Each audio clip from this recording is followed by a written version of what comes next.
African American. I appointed a record number of African Americans to boards and commissions across Illinois, including important boards, the Illinois Commerce Commission, Illinois Housing Development Authority. We had the most diverse administration in state history, far more diverse than the guy who came after me.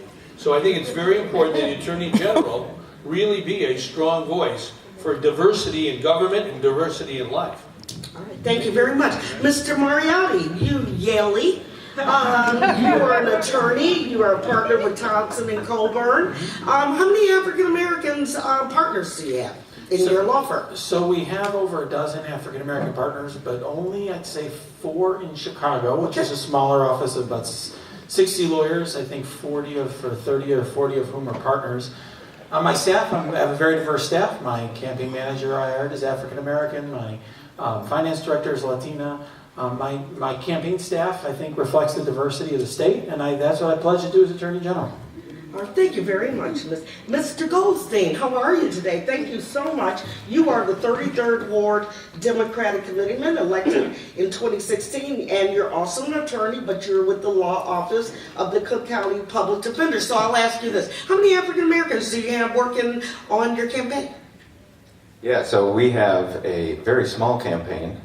You can donate to my campaign because we have a volunteer campaign.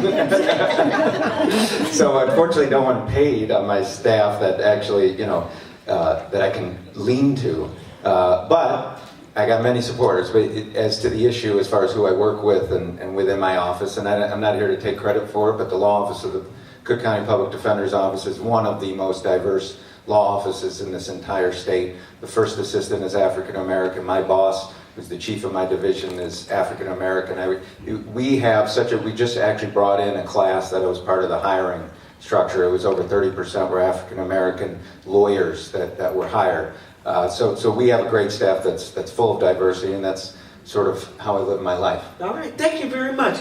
Sharon Fairley, you are an attorney, you are a Princeton grad. Yes. And tell me how important diversity is to you. And I kind of get that it is because you were on WVON, yes, and you were interviewed by The Morning Show. Yes. And I was really taken aback of your lack of connection to the African American community here in Chicago.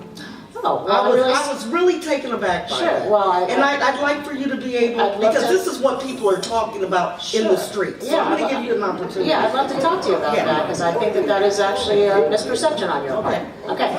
So first of all, as the Chief Administrator of the Civilian Office of Police Accountability, I had a first deputy that was Asian American, a Chief of Staff that was an African American woman, a Deputy Chief Public Information Officer that was an African American woman. Everyone at the director level was of color.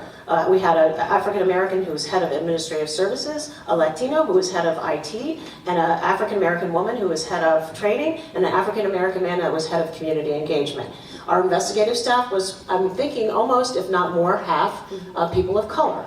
And that's because I put into our plan, a hiring plan, a process to make sure that we ended up with a very diverse workforce. When I was at the U.S. Attorney's Office, I actually was a member of that office's diversity committee because I was concerned about the lack of diversity amongst the U.S. attorneys that worked in that office. And I spent a lot of time and effort going out and recruiting to try to get more people interested in becoming a federal prosecutor. My work in this community, I've been working in this community ever since I became a lawyer. I served as an assistant attorney general working on criminal appeals. I served as a federal prosecutor working on not white-collar crime. I worked on bank robbery. I worked on the Illinois Service Federal Savings and Loan case. I went out into the community and interviewed all the witnesses in that case, and I was down in that community and represented